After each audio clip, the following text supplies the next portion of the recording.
et ce même prophète aussi, lors de la bataille de Houd, on l'a frappé, on a arraché ses dents. Oh, et la promesse que Dieu a faite. On n'a pas arraché, on a cassé. Ah mais mon frère, c'est la même chose, mon frère. Ah, il s'est fait casser une Et dent. ce même prophète, malgré toutes les promesses de Dieu, ce même prophète-là, il a été... Arrête de rigoler. Regarde, ce même prophète-là, il a été empoisonné par une femme qu'on appelle Zainab bin al-Harith. Ah ouais. Mais où est la promesse que Dieu a dit qu'il va le protéger? Moi, je me demandais ça. Non, mais ce que tu dois comprendre, Black, c'est que Dieu, il aime le prophète, mais avant tout aussi, le prophète, c'est un homme. C'est un homme. Mais Tu quand vois? il promet, il doit le faire. C'est pas une... Bah Dieu oui, n'est pas un... il l'a promis. Oui, il a T'imagines après la bataille de Badr, il a remporté. Après, Dieu aussi, il a dit qu'il va perdre, il a perdu. Et Dieu a dit, tu vois, ce qui est devenu aujourd'hui la Mecque et tout, Dieu l'a promis tout ça, la terre de l'islam, la Mecque. Tu vois, aujourd'hui, combien de pèlerins qui vont à la Mecque. Tu vois, beaucoup de promesses. Après, le prophète, il n'était pas trop terrestre. C'est pour cela que quand je vois des musulmans penser que la promesse, le paradis, ce n'est qu'une promesse. Ça n'existe pas, mon frère. Frère, Black, là, tu vas c'est quoi cette histoire de il a perdu des dents, là? Tu peux m'expliquer ça, mec? J'étais pas au courant. Non. Attends, laisse-le expliquer ça, frère. J'étais pas au courant de ça, frère. J'ai besoin de savoir ça. Non, il faut... Voilà, arrêtez, les gars. J'ai besoin de savoir. J'étais pas au courant de ça, les gars. Frozone, tu peux aller sur Google. Ouais. Tu écris télécharger, par exemple. Mais tu as Ibn Hisham avec toi, non? Ouais, j'ai Ibn Hisham. Mais il faut aller lire la bataille de Uhud. On l'a frappé. Il a perdu combien de dents? Ah, ça, je sais pas. Le problème, est-ce que, regardez, Frozone, encore, Dieu a dit dans le Coran, il le dit dans la sourate Al-Isra. Ah, c'était bâtard, franchement. Vous avez gardé un dossier comme ça pour... Moi, je n'étais pas au courant qu'il avait perdu les dents. Non, mais c'est des salauds. Hein. Oh là, les promesses, là, ce ne sont que les... Non, Bakem, Black, il veut juste mal parler, sinon on n'a pas arraché ses dents. Sa dent, il est juste cassé. Ah, mais ça, quelle est la différence? Cassé, quand on dit arraché, on arrache. Ah, mon frère, c'est la même chose. Et puis encore, Frozone, Dieu a dit dans le Coran, dans la sourate Al-Isra, j'arrive plus à respirer, il dit, inna ibada. Va, je te dis, là. Non, c'est pas... Bah, c'est toi qui l'as donné. C'est toi qui l'as perdu les dents. Ah, vous êtes des bâtards. Il dit encore... Ah, putain, j'arrive plus à respirer, j'en peux plus, là. Ah, mec, t'es un bâtard, tu es venu me tuer comme ça, là, avec cette histoire de... Il a perdu les dents. Ah, c'est incroyable. Attends, faut que je respire, là. Ah, mais fallait pas me sortir... Mec, le prophète, il s'est fait casser des dents. Astaghfirullah, il a vu. Ah, les gars. J'en peux plus, c'est pas possible. Je vais arrêter le live, là, je vais aller dormir. J'ai les larmes aux yeux. Si vous me voyez, je suis en train de pleurer, là. D'habitude, c'est moi qui fais rire les gens. Mais là, c'est lui qui m'a fait rire avec cette histoire-là. Mais c'est normal, parce que le prophète, avant tout, c'est un être humain. Donc, ce qui peut m'arriver, peut l'arriver. En fait, il s'est fait casser ses dents. Ouais, il s'est fait casser ses dents. On l'a frappé, hein. On l'a frappé grave. Je te conseille d'aller lire la bataille de Houd, après la bataille de Badr. Le meilleur des hommes. Le meilleur des hommes. Après c'est la bataille de Houd, c'est là-bas où il a perdu. C'est après ça qu'ils ont fait la trêve, non? Ouais. Ils l'ont... Après, tu sais, je vais... Il y a certains même qui pensaient qu'on l'a tué. Il y a certains même qui ont dit qu'ils ont tué le prophète. Oh putain, oui. On l'a battu, on l'a bien battu là. J'en peux plus. J'en peux plus. Black, t'es un salaud. Comment tu peux dire ça de le meilleur des hommes?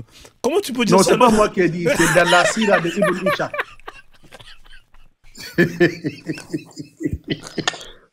Ah, Johnny, mon coach.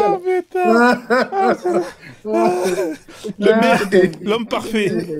Il a perdu. L'homme parfait. Il a perdu 3 dents. Lui aussi, il a perdu 3 dents. Ah, vous êtes des bâtards. Franchement, vous avez aucun respect pour le prophète. Vous êtes des salauds, les mecs. Comment vous pouvez blasphémer comme ça? Là, c'est trop. Là, c'est trop. Même moi, Frozone, j'ai dit, non, les mecs, il faut quand même respecter le meilleur des hommes. Ouais, maintenant, avec tout cela, Dieu l'a promis de le protéger. Je vais couper le micro, là. Je vais arrêter parce que là, j'en peux plus. Là, où est cette protection? J'allais boire de l'eau. Et aussi, Frozone, aussi, Dieu a encore, dans la sourate Al-Isra, Dieu dit là-bas, Inna ibadi laïsa laka alayhim sultanun wa kafa bi rabbika wakila. Dieu défie le Satan et lui dit, mais tu n'auras aucune prise sur mes fidèles, car Dieu les préserve contre le démon maudit et le lapidé. Le prophète même, à ce propos, a dit, le fidèle tient le démon par le toupet, comme l'un d'entre vous qui tient sa monture par la bride quand il voyage. Tellement qu'il est sûr, et ce même prophète, tu n'es pas sans savoir qu'il a été victime de la tromperie par le démon Satan. Lors des versets sataniques, tu connais l'histoire des versets sataniques? Je les connais, oui. Ok, donc Satan a utilisé sa bouche pour parler, pour dire des trucs que les polythéistes disaient. Mais quand il utilise sa bouche, attends, quand il utilise sa bouche, est-ce qu'il avait encore ses dents ou il avait pas? Arrête, s'il te plaît. Non, c'est pas sérieux. Mais il faut savoir, tout ça, c'est pour... Il n'y a que des promesses dans le Coran. C'est pour te dire que aussi la sorcellerie, ça existe, parce qu'il y en a beaucoup qui ne croyaient pas. Oui, je sais, ça existe, mais Dieu l'a dit qu'il va les protéger. C'est ça le problème. Dieu l'a dit qu'il va les protéger. Mais quand Dieu dit qu'il protège, Dieu n'est pas une personne. Quand Dieu dit protège, Dieu même, c'est la réalité en question. C'est la protection en question. Quand il lui dit, il le fait. Ouais, mais t'es pas sans savoir que dans le Coran, le prophète, il a choisi la vie de l'au-delà, qui est celle de d'ici-bas. Mais, mon frère, arrête ça. Bah ouais, tu le sais. Mais c'est Dieu qui l'a choisi. Si tu l'as lu.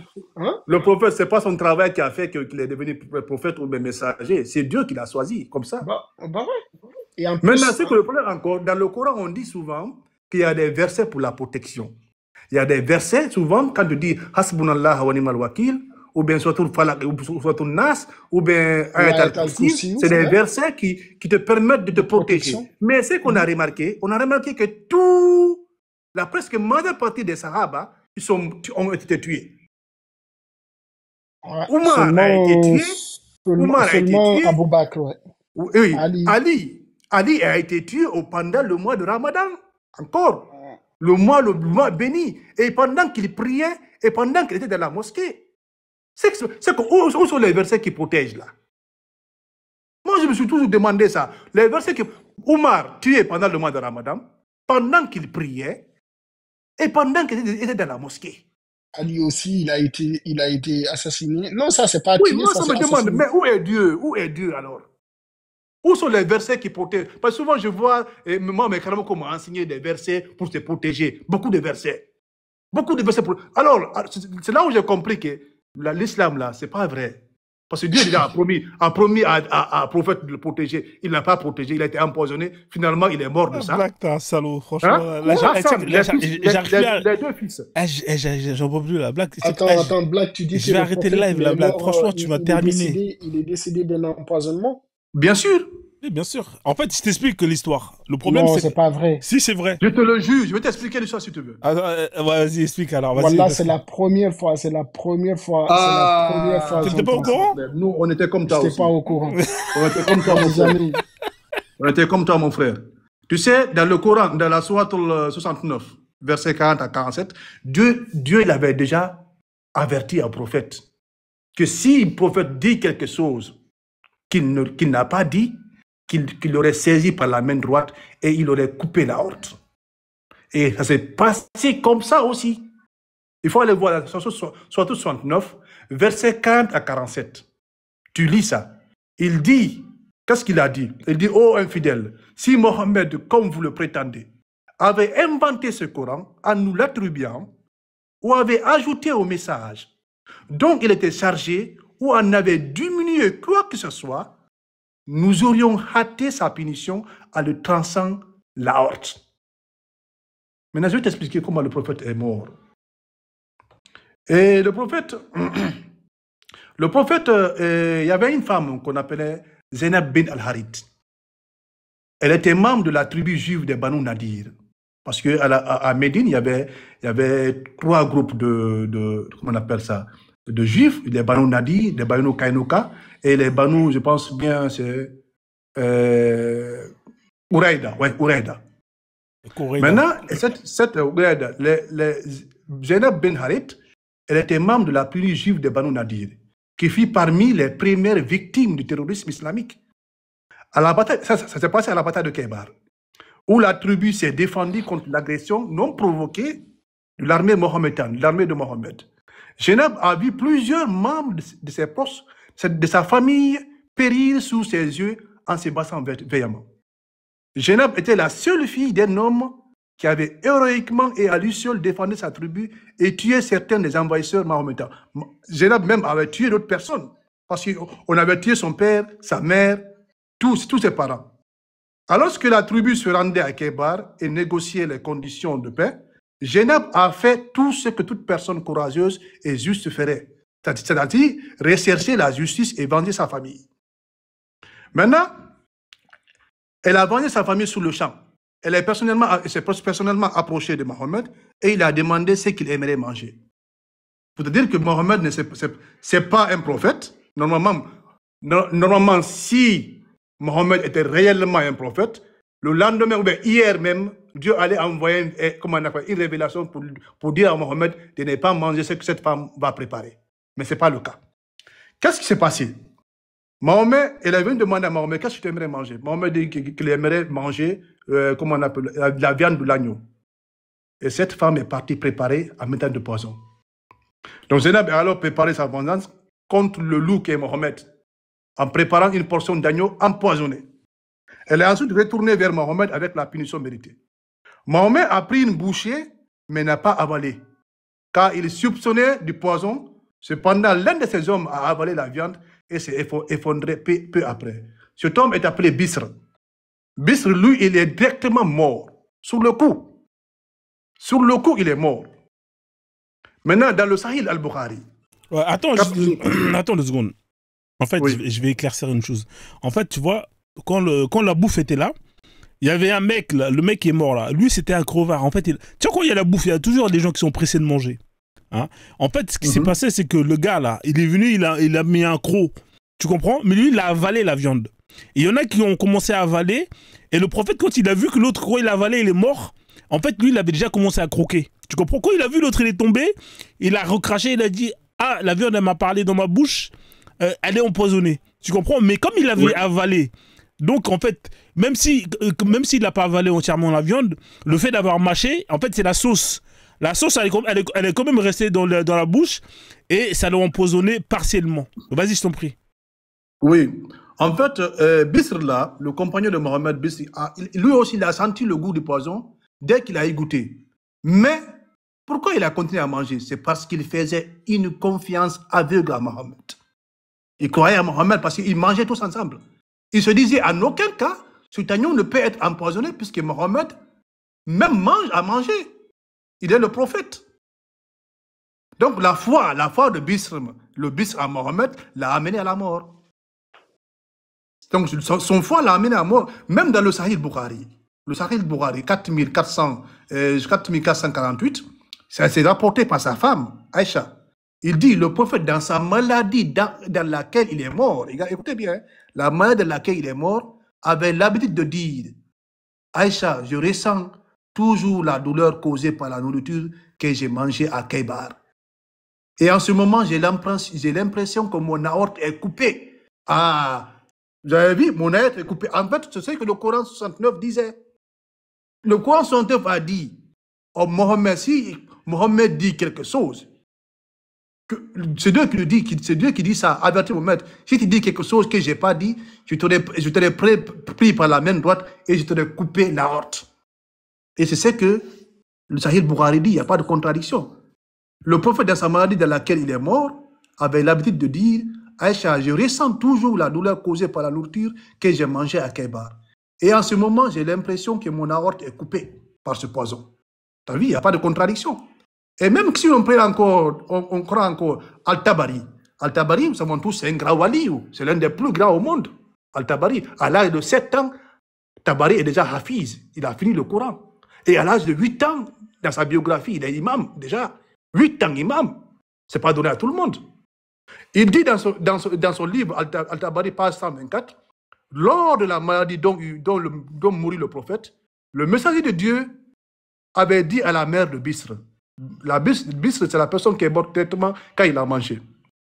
Donc, lors de la maladie dont il mourut, le messager de Dieu dit à la mère de Bisr qu'il rendait visite. À ce moment, j'ai senti mon aorte être coupée à cause de la nourriture que j'ai mangée avec ton fils à Kébar. Il n'y a pas de contradiction, donc c'est la réalité. Tu as vu le problème? C'est pas un vrai prophète, mon frère. C'est pas un vrai prophète. Moi, je ne crois pas.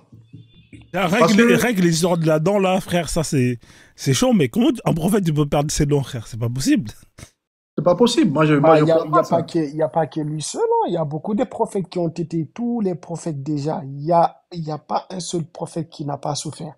Et celui qui a frère, beaucoup perdre tes dents, souffert frère. aussi. C'est chaud de perdre ses dents. Ouais, celui qui a beaucoup souffert aussi, c'est le prophète Mohammed, parmi tous les prophètes.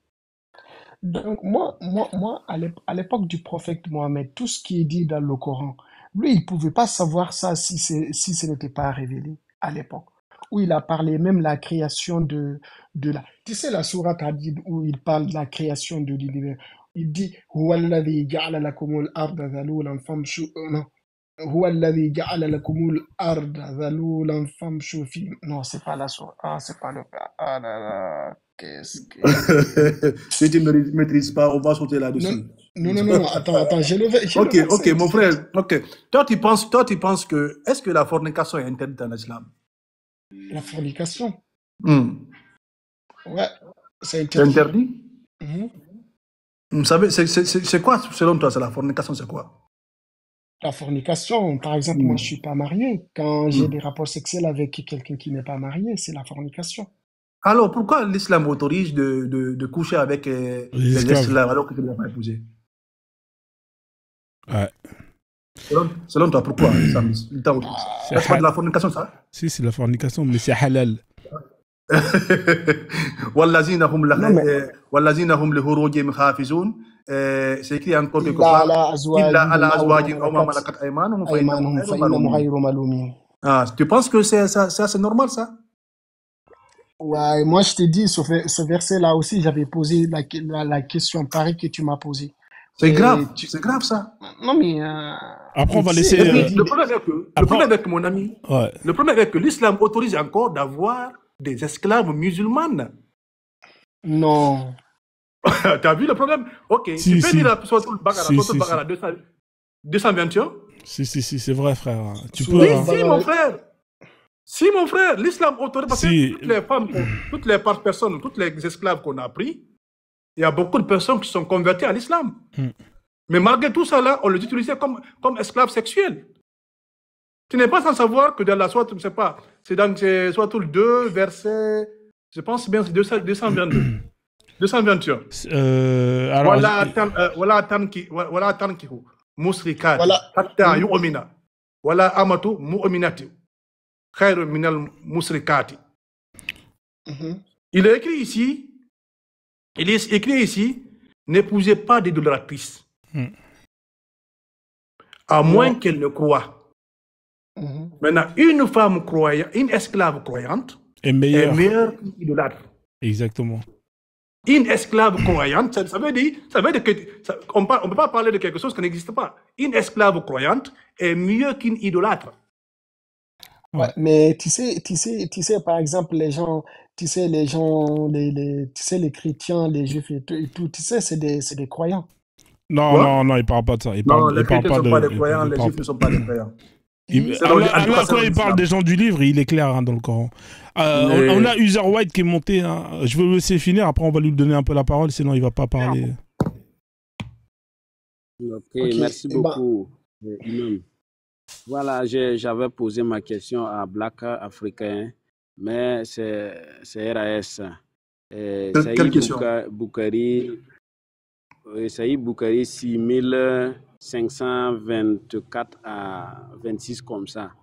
Il parle de là, vous verrez Allah, ou bien vous rencontrerez Allah nu les pieds nus. Bon, je n'ai pas eu une compréhension sur ce passage et je voulais des explications, si possible. Mais moi, je comprends même pas ce que tu dis. Hein. Moi, je n'ai pas compris ça. Si Fonzo l'a compris. Saïd Boukari, 6500. Qu'est-ce que tu voulais pas être nu quand tu vas être devant Allah? Tu voulais être habillé? C'est ça? C'est quoi le problème? Non, je n'ai rien compris, quoi. Mon frère, même nous, on ne comprend pas cette religion, mon frère. Devant Dieu, on sera tous nus, mais personne ne va savoir qu'il est nu. Comment t'es nu? Tu sais pas que t'es nu, frère. C'est pas sérieux. Non, parce que ce jour-là, Dieu a dit, c'est dans la sourate Amma qu'on aura tellement de préoccupations parce que on peut pas s'en rendre compte, tu vois. Mon pote, moi, je me rendrai toujours compte que je suis nu, peu importe les préoccupations. Ouais, mais ça, c'est dans la vie future. C'est pas possible parce que, tu sais, quand on va souffler dans la trompette, donc du coup, quand Asrafil, non, c'est Asrafil, ouais, il va souffler pour la deuxième fois. En plus de ça aussi, je voulais poser... Ok. Alpha. Ouais. Et en plus de ça, je voulais poser une autre question. Parlant des 70 Ouri là, mais les femmes là, ils feront comment? Et quel sera leur cas? Les femmes du paradis? Oui, bon. Les femmes sur terre là, on promet des Ouri aux hommes, mais et les femmes? Nos mamans, nos soeurs là? Ce que moi j'ai appris, par exemple, si moi je souhaiterais mais être avec ma femme, mais si elle veut pas être avec toi, frère, parce que tu l'as cassé les couilles. Non, de votre femme. Non, maman.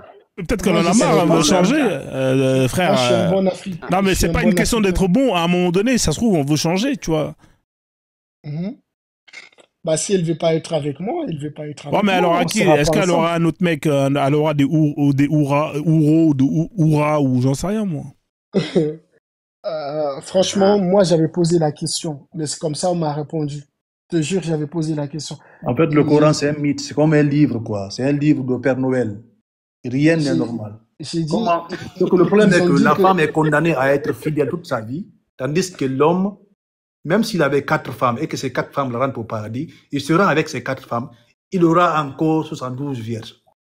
Tandis que sa femme, ce que j'ai remarqué, c'est que le paradis, c'est-à-dire que la femme se trouve au paradis dans ce bas monde plus que dans l'au-delà. Parce que dans ce bas monde, elle peut changer autant d'hommes qu'elle veut. Ici, là. Elle peut sortir avec celui-ci, tromper son mari, tandis qu'au paradis, tu n'as droit qu'à ton mari. Tu ne peux pas tromper ton mari au paradis, c'est impossible. Et ton mari, malgré qu'il a les femmes, les 4 femmes, il a encore 72 vierges. Et ces femmes-là, à chaque fois que tu les déflores, elles redeviennent encore vierges. C'est ça que j'ai dit tout à l'heure. Tu as vu la misogynie qu'il a, Elles redeviennent vierges. Automatiquement. Non, mais c'est dit dans quel livre ça? Parce que moi, j'ai pas appris ça. Dire que quand tu les déflores, ils redeviennent. Il faut aller voir. Mais bien sûr. Il faut aller voir. Tu connais Sheikh Fawzan? Non. Sheikh Fawzan, c'est actuellement sur le plus grand chèque. Mais il est mort, je crois. Il faut aller voir sur YouTube. Tu écris Sheikh Fawzan. Tu écris sur les filles. Les filles vierges, tu écris, tu vas voir, il va t'expliquer. Sheikh Fawzan. Elles redeviennent vierges. C'est l'Indien là? Non, c'est un Saoudien. C'est un waliou. À chaque rapport, elles redeviennent vierges. Tu connais pas ça? Oui, chaque rapport, elles redeviennent vierges. Non, parce qu'il s'est expliqué dans la sourate Al-Insan. Al-Insan, les femmes du paradis, elles sont jeunes. Avec des sarons. Avec des sarons. Avec des beaux seins. Avec de beaux seins. Des yeux en forme de perles. Pareil à des perles. Oh. C'est bien. Mais c'est pas dit là-bas qu'ils vont redevenir. Non, ça c'est un hadith sahih. Non, ce n'est même pas important qu'elle revienne vierge ou non. Ce qui est important, c'est comment se fait-il que la femme n'a que toi, tandis que toi, tu as tes 4 femmes et tu as 72 vierges encore. Non, Non, moi, c'est pas dit, c'est ça, pas. c'est de l'être, non, ça, c'est Non, de la attends, misogynie, les 100%. 72, attention, mon frère. Alors, les 72 vierges, c'est pour les martyrs. Hein, c'est pas ce qui est écrit dans le Quel Coran. martyr, quel martyr? Non, dans les 72 vierges, c'est pour les martyrs. Par contre, dans le Coran, il dit que tu auras des houris. Il n'y a pas le nombre. Hein, c'est pour ça qu'on fait souvent l'amalgame entre Non, 72. moi, j'ai vu dans le Sunna Ibn Majah et le Zamit At-Tirmidhi, Dans il dit le le Coran, prophète Mohammed a c'est dit expliqué, c'est expliqué, c'est chaque expliqué. homme En fait, qui entrera au paradis recevra 72 houris, peu importe l'âge auquel il est mort. Ah ouais. maintenant, Oui. dans le Coran, ce que moi j'ai lu, c'est que on dit les hommes, on dit vous aurez des. On n'a pas dit un homme aura des. Ouais. Non, non, il y a Mais marqué. la femme aura quoi alors? La femme, alors à quoi? Il n'y a pas marqué. C'est pour les hommes, les houris. Hein. Voilà. Donc la femme, elle va être lesbienne. C'est ça que tu es en train de dire? Ce sera une lesbienne avec Non, des non, non. houris? Ce qui est important, quand une femme rentre au paradis, son mari ne rentre pas, elle aussi, elle aura un houri, pas des houris. Un. Donc une Toujours femme la alors. femme. Donc la femme aura une femme avec des seins ronds, hein, qui redevient grave, c'est vierge. grave. C'est ça que ça veut dire alors? C'est Non, grave, mais, mon frère. non, mais tu sais, l'homme et la femme, c'est pas pareil. Non, mais frère, on nous a dit pas houris. défini. On a dit houris. Houris, on a défini ce que c'était les houris. Hein, au sein rond. Donc la femme, elle aura houris alors. Ah, ça va être, ils vont faire quoi? Il y aura des godes avant, comme les jouets là. C'est ça qu'ils vont se mettre? Hein? Non, mais arrêtez, vous abusez, les gars. C'est toi qui as dit C'est pas comme ça. C'est toi qui Non, as dit non, des houris. La femme, non, elle aura droit à non, des non, houris. non, j'ai dit des hommes, En fait, c'est pas un homme qui aura des, c'est des hommes qui auront des. Tu vois? C'est-à-dire que c'est pas les parties là dans le Coran, c'est au pluriel, c'est pas au singulier, tu vois? Oui, c'est un homme aura des houris. Non, c'est pas dit, on dit vous, les hommes qui iront au paradis auront des femmes huri ayn, qu'on appelle. Alpha Dio, c'est Alpha Ok, Negro. Black. Alpha Mm, Negro, il y a une chose aussi. Qu'est-ce que Dieu a dit pour les personnes qui l'adorent? Est-ce qu'ils auront une récompense dans ce bas monde et dans l'au-delà? Bismillahirrahmanirrahim, tu vois? Quoi C'est ça? ça. C'est dire que le monde, ici-bas, c'est que Dieu, il est pour tout le monde. Au-delà, Dieu, il est Ar-Rahim, il est pour les croyants. Non, maintenant, une personne qui croit dans ce bas monde-là, est-ce qu'il aura une récompense? Une récompense ici, là, Oui. il aura sa récompense dans la vie future, c'est pas ici. Ah, Sa récompense. c'est là le problème. Parce Parce que que, Dieu a dit dans la sourate An-Nahl, Man amila salihan min zakarin aw unsa wa huwa mu'minu fala nu'yannahu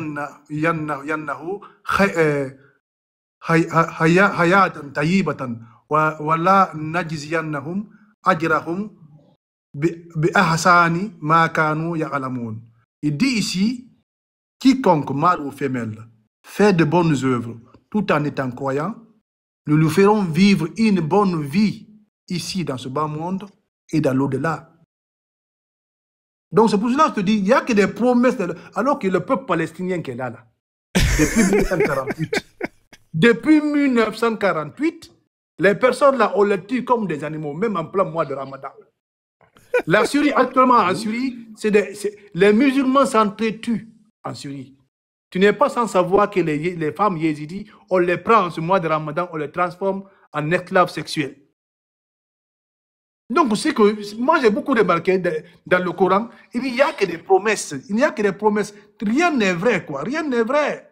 Rien n'est vrai. C'est que Allah a promis aux croyants qui fait des bonnes œuvres de les récompenser ici-bas et de les réserver une rétribution plus importante dans la vie future. Il a garanti aux croyants, auteurs de bonnes œuvres, de les récompenser par une agréable vie ici-bas et par une existence meilleure au jour de la résurrection.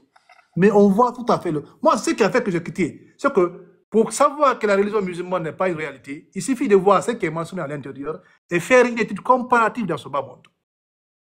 Les personnes que Dieu a maudit dans le Coran, regarde comment ils vivent, les blancs. Dieu les a maudits.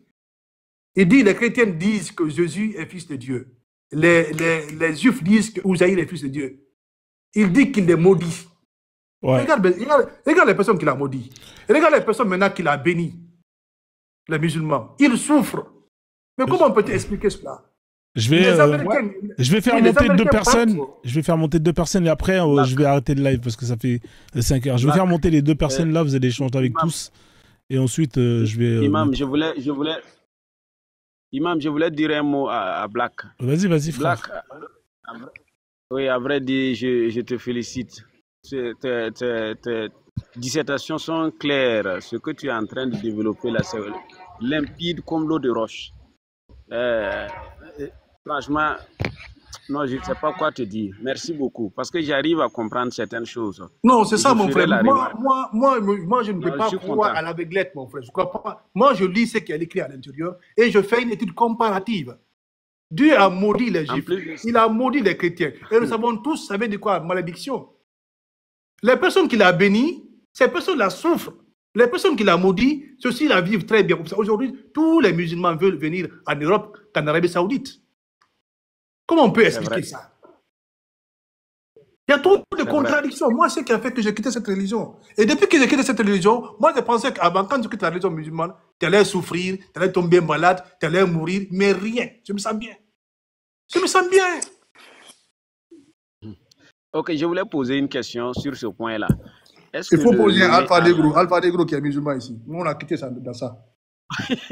Alpha, est-ce que le nommé Allah là, est-ce que réellement c'est le Dieu que nous on connaît là? Parce que s'il dit ça, le Dieu qui a créé la terre, les cieux, le Dieu qui a créé nos aïeux, est-ce que c'est lui? Parce que si c'est lui, on dit dans le Coran qu'il maudit les chrétiens, il maudit comme ce que le frère disait, la Black. Mais on remarque que, par exemple, la Mecque est protégée par les Américains. Pourquoi on dit qu'on les maudit? C'est eux qui viennent protéger. Est-ce que réellement c'est le vrai Dieu là? Tu sais, le Dieu qui est décrit dans le Coran, c'est lui le vrai Dieu. T'as compris? Et après, ce que Dieu il a écrit dans son Coran, le prophète, par exemple, il a organisé la société, il est parti. Maintenant, c'est à nous, parce que Dieu, avant, quand tu lis le Coran, les gens qui nous ont précédés, quand Dieu maudissait les gens, et bah, c'était sur place. Maintenant, Dieu a promis à prophète Mohammed que sa communauté, c'est dire que nous, c'est dire que les gens, nous, quand je dis nous, il n'y a pas que les musulmans, il y a les chrétiens, les gens, c'est que son peuple, parce que le peuple du prophète, c'est vu que c'est lui le dernier messager, c'est que tout ce qui est dans l'univers, nous tous les humains, nous sommes le peuple du prophète Mohammed. Que tu sois africain, asiatique, européen, américain et tout, nous sommes tous le peuple du prophète. Maintenant, Dieu a promis au prophète qu'il attendra le jugement dernier pour sanctionner les gens. Ouais. C'est pour cela que nous ici, tu peux faire ce que tu veux, mais Dieu, tu vois, il t'attend le dernier jour, le jour de la résurrection. C'est pourquoi les guerres et tout, c'est à nous d'arrêter les conflits, c'est à nous d'arrêter les guerres, c'est à nous de chercher comment se protéger et tout. C'est nous à chercher à être forts et tout. C'est pas Dieu, il peut pas descendre pour nous aider. L'époque là, elle est révolue. L'époque de Annabi Nour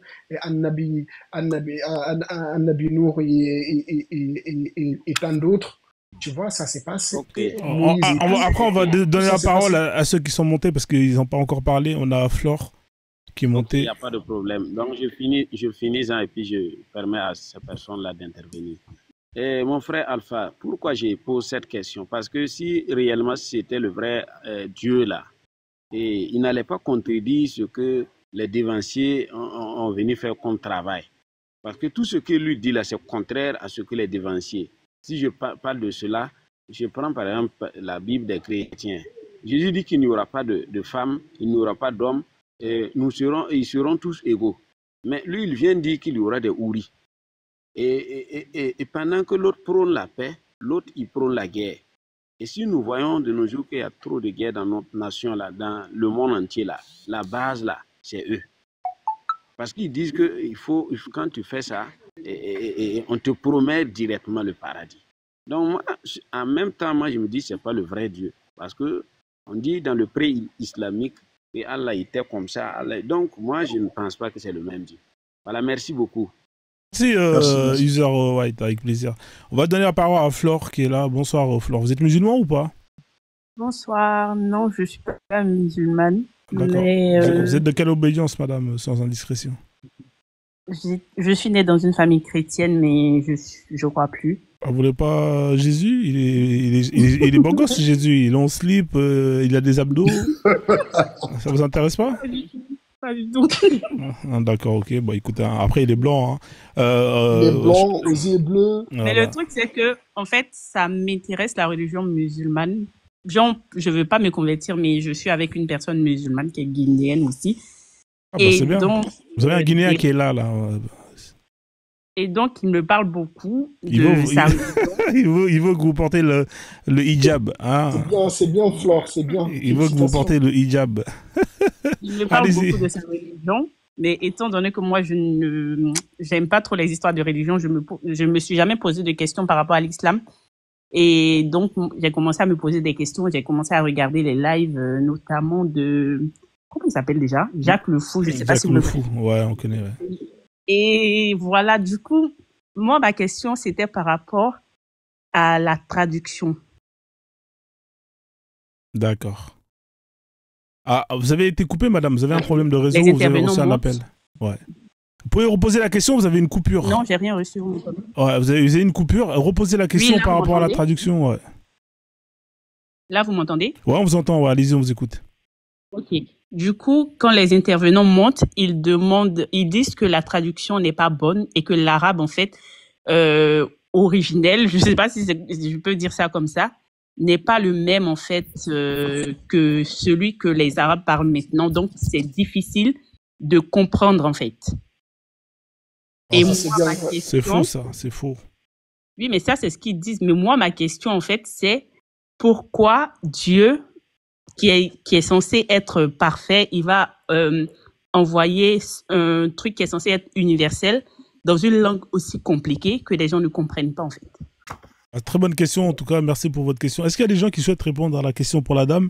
Musulmans, parce que là, ce qui est intéressant dans le panel, c'est que vous avez des musulmans, vous en avez un qui est guinéen d'ailleurs, et vous en avez d'autres qui sont musulmans, et d'autres qui ont quitté l'islam, comme moi j'étais un ancien musulman. Voilà, donc on va tous vous répondre à chacun son tour, et puis comme ça vous aurez une réponse claire et nette. Qui c'est qui veut commencer pour répondre à la dame? Ok, moi je peux argumenter un peu. Hein. Vas-y frère. Comme c'est qu'elle a dit là, elle a parfaitement raison. Le Coran c'est très difficile parce que moi je peux lire le Coran, je peux lire un verset, je le traduis à ma manière. Il y a une personne qui viendra me dire non, c'est pas comme ça, c'est pas comme ça. Tu as vu le problème? Oui. C'est ça qui a fait qu'il y a eu tellement de subdivisions dans l'islam. Il y en a beaucoup. Et tout récemment, il y a ceux qu'on appelle les coranistes qui sont encore venus. Et leur manière de voir les versets, et toi, c'est pas la même chose. Un coraniste, quand il est en face d'un hanbalite, ou bien un shaïfite, ou bien un hanafite, ou bien un chiite, ils ne comprennent pas les versets de la même manière. Donc c'est pour cela, par exemple, nous, on se fie de ce qu'on appelle les mufassirines. Les mufassirines, par exemple, en français, on les appelle les interprètes, les mufassirines. Les mufassirines, c'est des personnes qui ont fait de très, très, très longues études. Normalement, une personne ne doit pas venir comme ça, lire un verset et l'expliquer, comme le font les coranistes. Tu vas voir une simple personne vient lire le Coran, il te traduit comme avec ses émotions. On ne traduit pas le Coran avec ses émotions. C'est pour cela, nous, on se fie le plus souvent avec les grands mufassirines, par exemple, comme Ibn Kathir. Ibn Kathir, ce sont des personnes qui font les tafsirs. Les tafsirs sont ce qu'on appelle les commentaires. Les commentaires du Coran. On lit un verset, par exemple, et on te commande, et on te dit pourquoi ce verset a été révélé, et quels sont les sens, les différents sens de ce verset. Si ce verset a été révélé à la Mecque ou bien à Médine. Et pour être mufassirine, il faut de longues études. Il faut avoir la connaissance approfondie du Coran pour être mufassirine. Et avoir la connaissance approfondie du Coran, il faut avoir au minimum 5 ans d'études. Comprendre les versets du Coran dans leur contexte historique et linguistique. C'est pour cela, nous, quand moi je me discute avec une personne, comme ce que le fait Frozone même, Si tu n'es pas sûr, on va te montrer les livres des Mufassirines. Ceux qui ont étudié pendant plusieurs années. Tu ne peux pas contredire ceci-là. Et il faut avoir encore la maîtrise de l'arabe, la langue arabe. Pour avoir la maîtrise de la langue arabe, il faut au minimum 10 ans, ou bien plus. Il faut encore faire des études islamiques. Avoir une formation solide en sciences islamiques, y compris la jurisprudence, c'est-à-dire le fiqh, les hadiths. Avoir aussi une compétence en tafsir. Comment faire les commentaires sur ces versets. Connaître les différentes méthodes de sources, de tafsir. Et être au moins encore bilingue. Tu vois? Donc, c'est pour cela que quand moi j'explique un verset, si tu n'es pas sûr, on va aller ouvrir, comme le fait le plus souvent Fonzone. Quand tu es en contradiction avec lui, vous discutez sur un verset, il va te dire, attends, on va aller voir dans Tafsir, Ibn Kathir. Et dans ce cas, quand tu nies ce qui est là, c'est que tu ne veux pas la vérité. Exactement. Alors, juste pour vous éclaircir les choses, madame, la langue arabe, c'est plus ou moins... alors, le Coran, c'est l'ancien arabe. C'est ce qu'on appelle l'arabe littéraire. C'est l'équivalent du français ancien. Hein, vous savez, le français parlé il y a quelques siècles, c'est pas le même que celui qui est aujourd'hui. Si vous prenez des textes du français d'il y a quelques siècles, vous allez difficilement comprendre. Et ben, c'est à peu près la même chose avec l'arabe, c'est-à-dire que c'est un arabe littéraire. Vous avez l'arabe littéraire et l'arabe moderne. Donc, c'est clair que l'arabe qui est aujourd'hui, quand il va ouvrir le Coran, il va avoir du mal à comprendre, mais il aura des notions. Et alors, effectivement, c'est pas perdu. C'est pas pour autant que on ne va pas comprendre. Ceux qui disent que c'est faux, on comprend rien, c'est faux. Il y a justement, quand on apprend le Coran, eh ben, on apprend l'ancien arabe pour comprendre ce que ça voulait dire. Donc ceux qui disent que oui, on peut pas, c'est mal traduit, c'est faux. Et effectivement, le Coran, il ne s'interprète pas parce qu'il faut avoir assez de connaissances pour comprendre ce qui est écrit. Donc on se réfère à des gens qui ont déjà fait ce travail et qui maîtrisent, qui eux ont déjà fait ce travail d'interprétation. Donc quand on lit un verset, on regarde ce que disent les savants pour comprendre qu'est-ce que ce verset signifie exactement. Voilà comment ça marche la méthodologie sunnite. Mais les savants peuvent se tromper, non? Non, les savants, ils ne se trompent pas. Il peut y avoir quelques divergences sur certains sujets, mais on va dire sur 99,9% de tous les cas. Mais partant de l'islam, Dieu a dit que tous les fils d'Adam peuvent se tromper. Ouais, frère, arrête la marmaille, frère. Mais d'ailleurs, même Dieu se trompe déjà. C'est bon. Même Dieu se trompe. Non, mais c'est dit. Non, alors, ce qui est sûr, madame. Les fils d'Adam. Ouais, ce qui est sûr, c'est que, alors, en général, hein, ils sont tous d'accord sur 95% du tout le Coran. Il y aura quelques versets où il va y avoir une interprétation plus ou moins différente. Mais sinon, dans l'ensemble, ils sont tous d'accord. Hein. Il y a très peu de... Ouais, bien sûr. Voilà, dans l'ensemble, ils sont d'accord. Et ça, on ne peut pas nier ça. Oui, ouais, et en plus, il y a beaucoup d'écoles, vu qu'il y a beaucoup de sectes, et chaque secte quasiment a sa propre traduction aussi, il faut comprendre ça.